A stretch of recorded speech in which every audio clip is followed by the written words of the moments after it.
Hola, bienvenidos a la retroalimentación de la clase número 2 de la plataforma Aprendo en línea. En la retroalimentación anterior, revisamos que la clase 1 era una introducción a la unidad de héroes y villanos. Héroes y villanos que están en diferentes formatos, cómics, películas, cuentos, novelas, teleseries, etc. Y que tienen ciertas características que te permiten identificarlos. También revisamos que un texto no solo es el escrito, sino que puede ser visual y sonoro, y que por esto leer una imagen requiere de una técnica. La técnica que vimos era la técnica en espiral, que era empezar a ver la imagen desde la esquina superior izquierda, bajando en círculos hasta llegar al centro.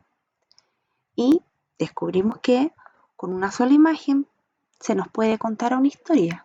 La imagen que nosotros vimos era de una ciudad que tenía un edificio quemándose. Nadie nos dice nada, solamente con la imagen bastó para contarnos esa historia. En esta clase número 2 vamos a leer el cuento de la tía Chila. En realidad, debieron haber leído el cuento de la tía Chila y haber hecho todas las actividades, ¿cierto?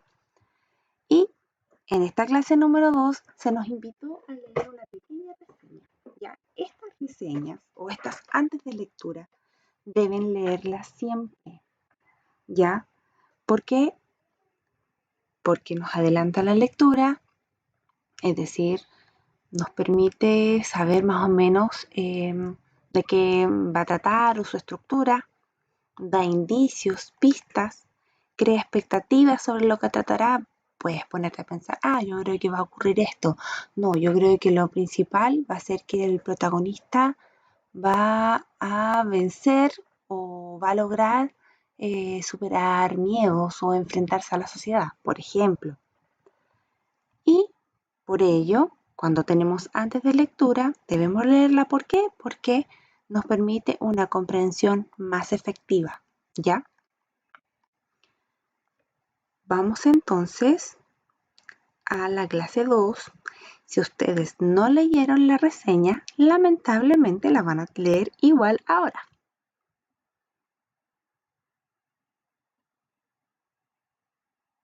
Tenemos entonces esta clase número 2 de Aprendo en línea. Ustedes ya vieron cómo podían acceder a esta plataforma.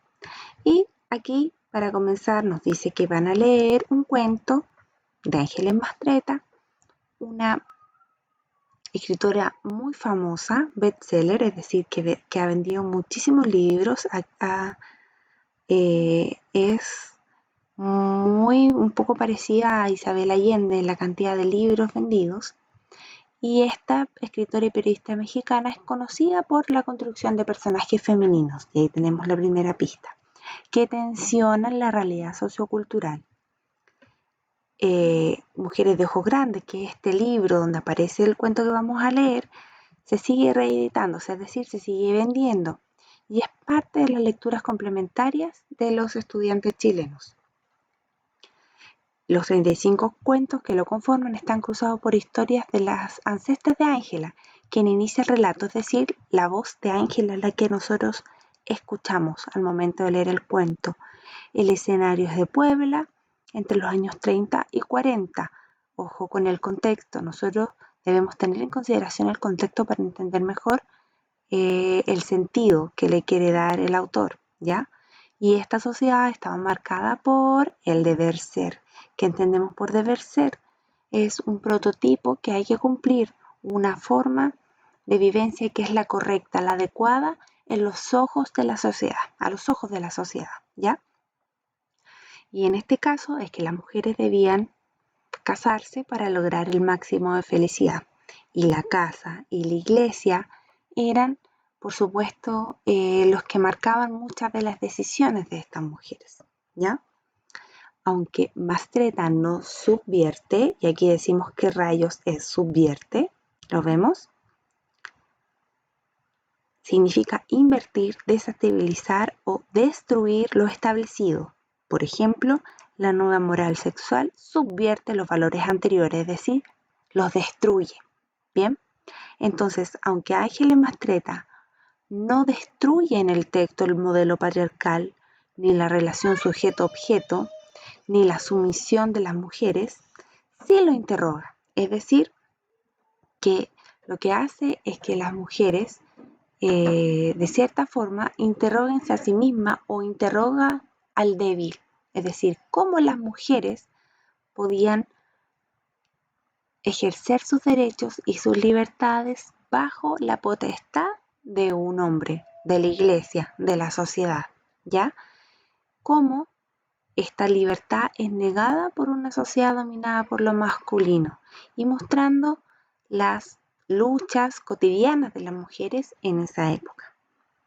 Bien, entonces ya sabemos más o menos de qué va a tratar el cuento.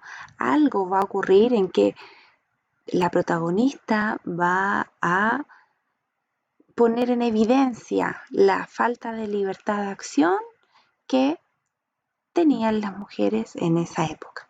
Bien, durante la lectura, la clase 2 nos invita también a observar la imagen de la página 13, ¿ya? Y a establecer a qué escena correspondería del cuento, de la historia. Ustedes debieron haber hecho esto y haber visto la imagen y utilizando la técnica de la espiral para observarlo todo. Ahí vemos, por ejemplo, que están en un lugar donde hay focos, espejos, por tanto es una peluquería y hay mujeres que están comentando, están alzando las manos, están mirando con recelo, por tanto esta imagen ya debiésemos nosotros tenerla en cuenta o integrarla a una de las escenas de acciones que aparecen en nuestro cuento. Bien. Y luego de eso nos invita a responder las preguntas que aparecen en la página 13. Bien, ahora, ustedes ya leyeron el texto, ya respondieron las preguntas. Si usted no leyó el texto, que estuvo muy mal, y menos respondió las preguntas, lo invito a detener el video y a leer el cuento. Y si usted quiere, para adelantar y para entender un poco mejor, no para buscar la respuesta, sino para hacernos expectativas y que nuestro cerebro encuentre que es más cotidiano el texto, lo invito a leer las preguntas antes de comenzar a leer. ¿Por qué? Porque usted, de forma independiente, solita, su cerebro va a poner atención en aquello que las preguntas le dio énfasis. ¿Bien? Entonces, a aquellos que no han leído el texto, póngales pausa al video. Y para los demás que ya leyeron y ya respondieron, vamos a revisar qué tan bien lo hicieron.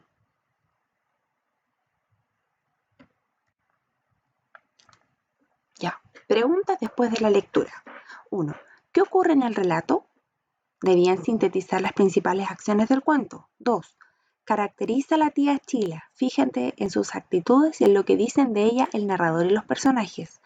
Debemos tener claro que la caracterización no necesariamente es con lo que dice el narrador. Podemos fijarnos en la actitud, en las acciones, en lo que dicen los otros personajes. ¿Bien?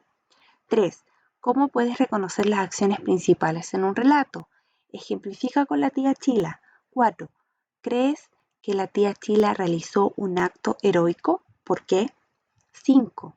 ¿Qué hubieras hecho tú en su lugar? 6. ¿Te gustó el cuento y por qué? Vamos entonces a revisar las respuestas. ¿Qué ocurre en el relato? Aquí debían sintetizar las principales acciones del cuento. La primera acción o la que hace que nazca el conflicto es el abandono de la tía Chila a su marido. Ya vimos que esto causó un revuelo en el lugar donde vivía, ¿cierto? Su desarrollo profesional, que se independizó profesionalmente y económicamente, el enjuiciamiento social que sufría, es decir, lo que veían, lo que decían de ella, cómo la miraban, cómo nosotros también la miramos al momento de leer el cuento, que es muy parecido, y el enfrentamiento con el marido de Consuela en la peluquería. Esta es parte importante puesto que descubrimos los motivos por el que tía Chila deja a su marido y ya no vemos al marido como el pobre hombre, vemos al marido como vemos la naturaleza del marido, ¿ya? Vemos por qué tía Chila tomó esa decisión.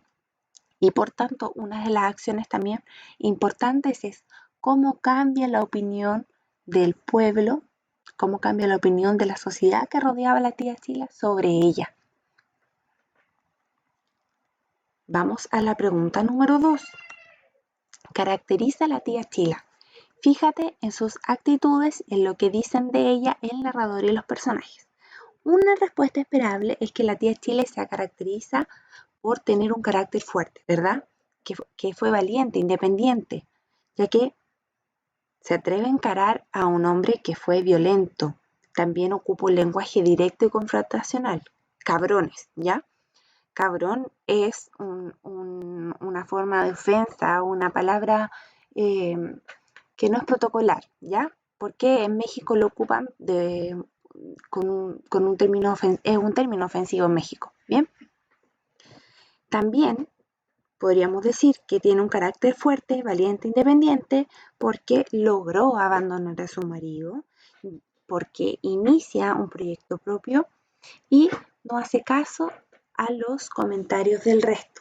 Lo importante es que la característica que viste de la tía Chila tenga un fundamento, ¿ya? Que tenga una razón en el texto. En este caso, dijimos que la tía Chila tiene un carácter fuerte, valiente, independiente. ¿Por qué? Porque se enfrenta al hombre violento, porque abandona al marido, porque se independiza económicamente y porque no hace caso de lo que los demás dicen de ella. Bien, y aquí nos fijamos que caracterizamos a la tía Chila con los comentarios de los demás, con la mirada del narrador, ¿ya?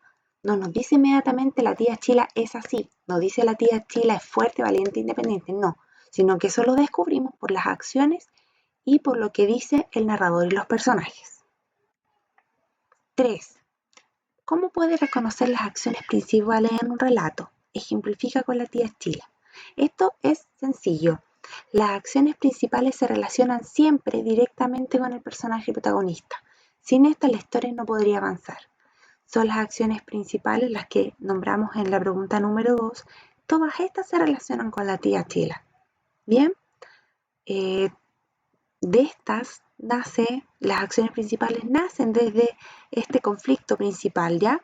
Desde el principio, desde que tía Chila abandona a su marido y queda la grande en el pueblo, ¿ya? Y todas las cosas importantes que ella hace para finalmente que se resuelva este conflicto, esa mirada que tiene el pueblo de lo que hizo la tía Chila. Sin estas acciones principales, la historia no podría avanzar, ¿ya? ¿Crees que la tía Chila realizó un acto heroico? ¿Por qué? Esta es una respuesta variable. Algunos podrían decir de que en realidad no es un acto heroico, ¿ya? Se puede señalar que el acto de la tía Chila fue heroico, puesto que se enfrentó valientemente a un hombre para defender a una mujer inocente, ¿ya?